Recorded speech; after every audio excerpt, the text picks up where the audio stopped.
This is a call for an uprising. This is a call for a cunt fucking. Welcome to today's show. I'm going to do a video here covering the Oscars, and for once, there's actually good news coming out of one of these ridiculous award ceremonies, these social engineering award ceremonies where these people who believe they're Egyptian gods honor each other, kiss each other's rear end, and then go on stage and tell you what you should believe in and how you should be engineered. Well, the good news to come out of it is, one, I didn't watch it, and I'm not alone, because this is the lowest rated Oscars of all time. And finally, there's some good news, because it means that people are getting sick and tired of listening to these people who act and play professional liars in movies going on stage. Instead of talking about their performance in a movie role, instead they go up there and they tell you who you should vote for. How exactly are they trying to tell us who we should or shouldn't, or who we can or can't vote for? Again, like I said in my last video, it's completely up to you. You can take their words with a grain of salt, honestly, just like you can take my words with a grain of salt, which you clearly did, because in the video that I uploaded about you, you left a nice little comment, which I'm going to put on the screen right now. Thanks a lot for that, by the way. And other people noticed it, and you probably thought nobody would notice it because you're an idiot. Or what you should believe in, the political agenda, global warming, trans, feminism, all of it. And you know what people are saying? We don't want to watch it anymore. More and more people are not even tuning in. And the only feedback to come out of this is that people are sick of listening to these people. Go do your job, if you want to call it that, and be a liar in a movie and pretend you're someone you're not. For someone who shows himself as this big, courageous, honest, and, non-asshole kind of guy, you sure do a good job at, marking yourself as what you're not, which... I mean, my screenshot I just posted already shows that you're not here to be decent. You're here to force your opinions, your hateful bigot opinions on everyone else, and anyone else who disagrees is a horrible piece of shit, and so on. And leave the critical thinking to the rest. Of course, we had Brad Pitt go up and give his political agenda, cracking a joke that put the audience to sleep. But for the most part, other than, of course, feminism being pushed, that not enough women are nominated, even though there's categories for men and women. But I guess probably next year in the Best Actress category, we'll have some men in there as well, because they'll, decide they're non-binary or they're different gender and all this other stuff. But for the most part, this award show, from everything I read and saw, didn't have too much symbolism being pushed. Oh, wait, maybe it did. Oh boy, I can't wait for you to prove this one again and not just make, coincidental stuff, right? Like everything's got to be coincidental or an agenda with you. Let's just see. Let's take a look at the stage, folks. What does this look like to you? That can't be 666, can it?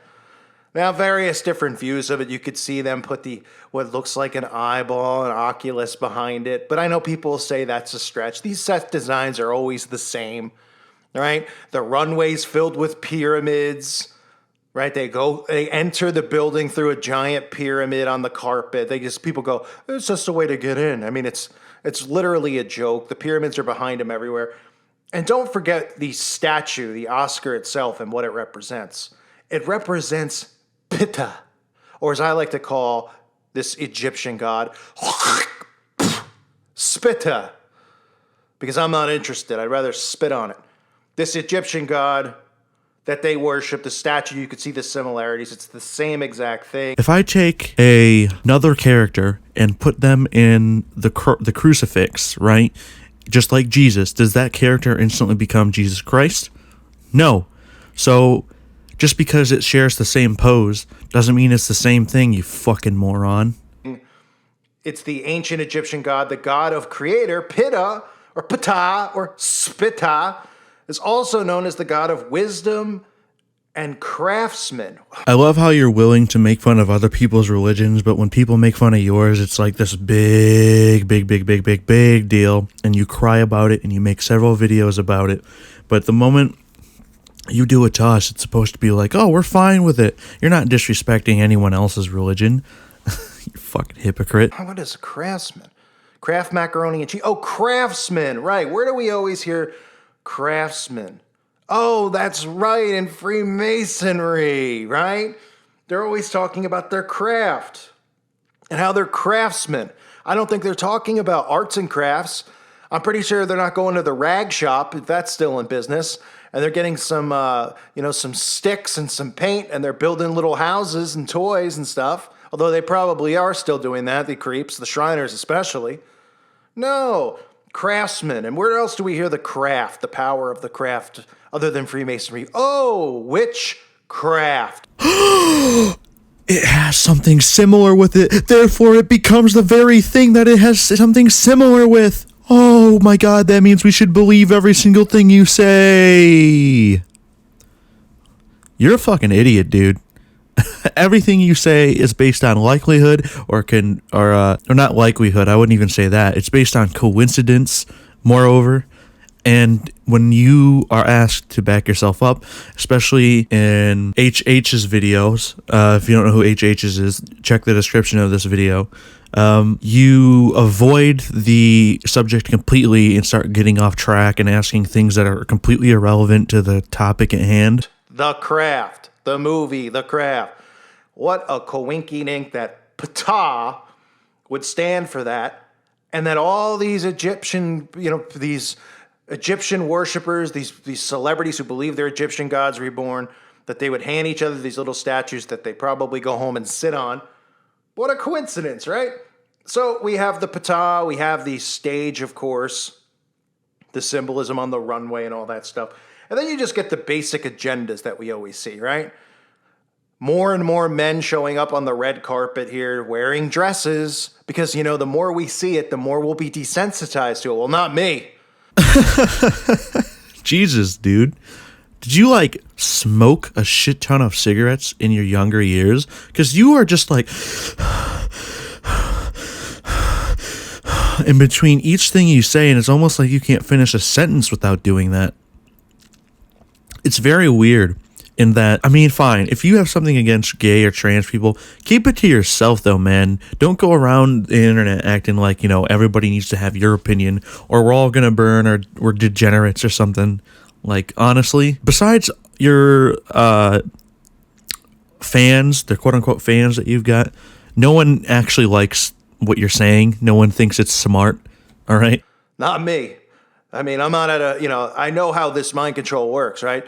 They wear you down with it to the point where you just go, who cares? I've seen it already. The first time you see it, you go, oh my goodness, a man in a dress. Well, now people are just going, oh, what's the big deal? So what's the next step? Well, we got this guy who last year was doing it, no problem this year. The other guy I've covered before doing it, from Queer Eye for the Straight Guy. Oh, who are you wearing? It's a guy in a dress. Hello, anyone care? Apparently not. This one guy will be going on Sesame Street, folks. That's right, Sesame Street, so that he can indoctrinate the children out there and let them know it's okay to wear a dress. Well, Sesame Street is a show for almost toddlers, little kids. And I think you were the one in Hellbound Heathens video who said that at that age, they have no idea what sex is or what any of this stuff is. So how would he be indoctrinating them if they don't even have the concept of what it is, right? They wouldn't be focusing on that. They'd be focusing on, ooh, bright colors, if it went by your logic. So, you have a serious consistency issue here. And he says stuff like, Christians need to relax. They're, out of control. Me going on Sesame Street isn't sexual. It's just me going on Sesame Street.